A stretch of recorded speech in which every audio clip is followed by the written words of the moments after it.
مغل بادشاہ شاہجہاں اپنے خاص فرمانوں اور خاص کاغذوں کی پیشانی پر سندل کے عرق سے اپنے سیدھے ہاتھ کے پنجے کو چھاپ دیتے تھے اور اس سے شہنشاہ کی سچی نشانی معلوم ہوتی تھی۔ عہد ناموں پر ضرور چھاپا لگایا جاتا تھا کہ طرف ثانی پورا یقین کر لے کہ یہ بادشاہ سلامت نے خود قول و قسم کیا ہے، جال کی گنجائش نہیں۔ اس وقت کیا خبر تھی کہ 19ویں صدی میں قدرت الہی کا یہ بھید کھلے گا کہ ہر انسان کے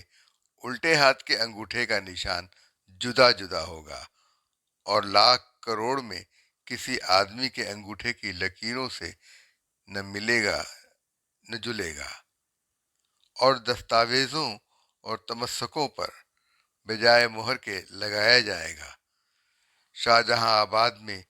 اونچے گھرانوں کے اندر یہ رسم بہت پرانی چلی آتی ہے کہ جب لڑکے کی پیدائش کا خط دادا، باوا یا کسی اور عزیز کے نام بھیجا جاتا تھا تو بچے کے سیدھے ہاتھ کا نشان